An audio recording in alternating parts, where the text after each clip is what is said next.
নিজেও কথা বতৰা পাতিছোঁ, শক্তি বিভাগৰ কিবা আঁসোৱাহ আছে নেকি জানিব বিচাৰিছোঁ। কিন্তু বিষয়াসকলে কৈছে যে তেওঁলোকেও ৰাইজৰ এই যিসমূহ মতামত, সেই মতামত তেওঁলোকে পৰীক্ষা কৰি আছে। আৰু নৰ্মেল যিটো মিটাৰ, সেই নৰ্মেল মিটাৰৰ যিটো ৰিডিং আৰু এইটো মিটাৰৰ ৰিডিং, স্মাৰ্ট মিটাৰৰ ৰিডিং একেই বুলি জনাই আছে।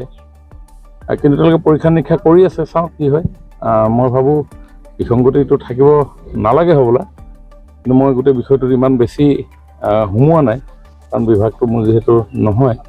গতিকে মই কিন্তু তথাপিও খা খবৰ লৈ আছোঁ, আৰু ৰাইজৰ এই যি মনৰ কথা এইখিনিক নাইকিয়া কৰিবৰ কাৰণে নিশ্চয় চৰকাৰে উদ্যোগ গ্ৰহণ কৰিব। আপোনাৰ নেতৃত্বত যিকেইটা বৰ্ষ চলাইছিল, এক প্ৰকাৰে ধুমধামে এক প্ৰকাৰ চলে হৈছিল সঠিকভাৱে, কিন্তু এৰি অহাৰ পিছতে দেখিবলৈ পালোঁ যে বিতৰ্কত নাই, তেনেকুৱা বিতৰ্কত ভাঙো খোৱাৰ কথা নাই, কাৰণ government is a continuous process. আৰু চৰকাৰৰ যিসমূহ পুঁজি এই গোটেই শক্তি খণ্ডটোত উন্নয়নৰ কাৰণে ব্যৱহাৰ হৈ আছে। তাৰ কাৰণে আজি গাঁৱে ভূঞে ইলেক্ট্ৰিচিটি পাইছে। আজি এখন বাগিচাই মৰাণ চাহ বাগিচা, আপুনি যদি চাই খুঁটাবিলাক দেখিব, চব খুঁটাবিলাক নতুন খুঁটা। কাৰণ এইসকল লোক আজিৰ পৰা 16 বছৰ আগলৈকে গাঁওবিলাকত ইলেক্ট্ৰিচিটিয়ে নাছিল কিনে না দাদা, লাইনবিলাকত কাৰেণ্ট আছিলে জানো? নাছিলে। গতিকে 67 লাখ হাউচ হোল্ড আছে অসমত আপ টু 2016 ডাটা মতে। মই যেতিয়া মন্ত্ৰী আছিলোঁ তেতিয়া সুধিছিলোঁ, 16 চনলৈকে 42 লাখ মানুহৰ ঘৰ, 22 লাখ মানুহৰ ঘৰত ইলেক্ট্ৰিচিটি প্ৰদান কৰিছিলে। 45 লাখ মানুহৰ ঘৰত ইলেক্ট্ৰিচিটি নাছিলে। আৰু লাষ্ট এই কেইটামান বছৰত যথেষ্ট পৰিমাণৰ ইণ্ডাষ্ট্ৰিয়েলাইজেশ্যন হোৱাৰ কাৰণে পাৱাৰ কনজাম্পশ্যনটো বাঢ়ি গৈছে।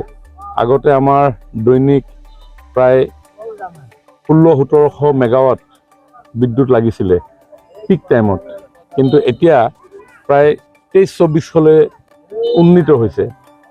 গতিকে কনজাম্পশ্যন বাঢ়িছে। মেইনটেনেন্সৰো বহুত কথা থাকে, কাৰণ গাঁৱে ভূঞে এতিয়া ইলেক্ট্ৰিচিটি লাইনবিলাক সোমাই গৈছে। গছ গছনিৰ আবৃত্ত আমাৰ গাঁওসমূহ, অলপ বতাহ লাগিলে ডাল এটা পৰি গ'লেও ইলেক্ট্ৰিচিটিত অসুবিধা হয়। গতিকে এই গোটেইবিলাক ষ্ট্ৰীমলাইন কৰিবৰ কাৰণে প্ৰয়াস হৈছে। তাৰ কাৰণে নতুন নতুন টেকন'লজি ইণ্ট্ৰডিউচ কৰা হৈছে। কাভাৰ কণ্ডাক্টৰ, আণ্ডাৰগ্ৰাউণ্ড লাইন এইবিলাক কৰা হৈছে। ভল্টেজ যাতে ভাল ধৰণে পায় জনসাধাৰণে, তাৰ কাৰণে ছাব ষ্টেচনৰ পৰা আৰম্ভ কৰি নতুন নতুন DPR সংস্থাপন কৰাৰ ব্যৱস্থা কৰা হৈছে। গতিকে অলপ টাইম আমাক ডেফিনেটলি গোটেইখিনি কৰিবৰ কাৰণে অলপ সময় লাগিব, কাৰণ মানুহেহে কৰে। আৰু মানুহে কৰোঁতে এইখিনিত টেকনিকেল যিবিলাক কথা, এইখিনি গোটেইখিনি আপডেট কৰিবৰ কাৰণে। কিন্তু আজিৰ তাৰিখত আপোনালোকে এটা কথা জানি ভাল পাব যে আনৰিচেবল প্লেচতো আজি ইলেক্ট্ৰিচিটি গৈ পালেগৈ। Out of 67,000 house hold up to 2016, only 22 lakhs people has electrified. Another 45 lakhs people has not electrified. এখন বাগিচাত আপুনি সুধক, আমাৰ চাহ বাগিচাত কাম কৰা আমাৰ শ্ৰমিক ককাই ভাইবিলাক আছে, তেওঁলোকৰ যিমান লাইন আছে এই লাইনবিলাকত ইলেক্ট্ৰিচিটি নাছিলে। আজি এইখিনি আমি দিছোঁ। গতিকে অসম আগুৱাই গৈ আছে। গতিকে আপুনি স্মাৰ্ট মিটাৰৰ প্ৰসংগ যিটো কথা কৈছে, এইটো মই ভাবোঁ আৰু দিন যোৱাৰ লগে লগে এই সম্পৰ্কত ৰাইজ ক্লিয়াৰ হ'ব।